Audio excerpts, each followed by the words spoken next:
Happy New Year's Eve to everyone. Thanks for joining us here at 6 o'clock. Maybe before you head out to some of your festivities this evening, we are taking a look at weather because it's so important this evening. Sarah Knox joins us with the latest. Sarah, again, slick spots out on the roadways. Definitely a night to be extra safe. Absolutely, Cammie, especially in those areas that did see some precipitation earlier on today, because although it was more on the wet side earlier, those temperatures, they dropped quickly throughout the day, and it's turned into some ice, especially on some less traveled roadways. Again, showing Highway 52, but also showing the frontage road right outside of the station. You can see some of that slush, some of that ice built up. Believe me, I felt it earlier today. I was slipping and sliding. Many of us were, but we are also all very patient out on the roads, particularly in Rochester. So good on everybody who was out there. Well, I was too. Highway 52 looking a little better. Traffic moving a little faster than it was earlier because, well, the precipitation isn't falling anymore. Maybe you saw the skies, just a few clouds floating on by.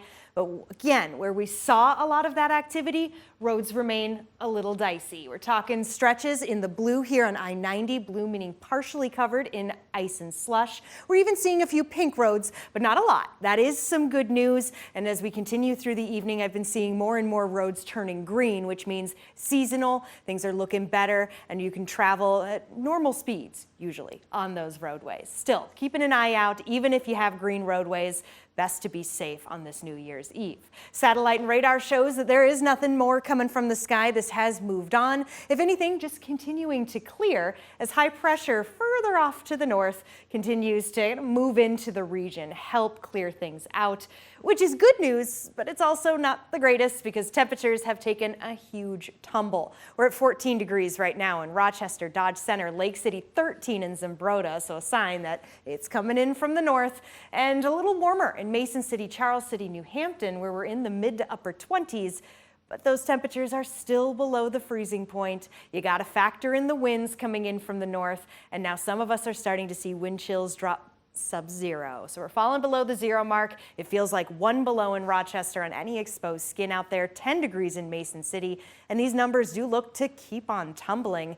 Temperatures will drop into the single digits for really most of us as we get into the night, and that means these sub-zero wind chills will be something that we'll be waking up to on the first day of 2026. Now, Futurecast also shows that we'll be waking up to some clouds. It doesn't look like it, but here we go. Midnight, 2026, January 1st, baby, here we go. Temperatures coming on in from the north, but so will the clouds. And by 6 a.m., things looking pretty cloudy across the area. But wait, there's more. There's a small chance that we could see some snow once again. Now, most of this centered further to the north, but very easily could slip a little further to the south. This is around 8 a.m. and we're talking light snowfall, but again, we got light snowfall earlier today. That is enough to make things slick on roads.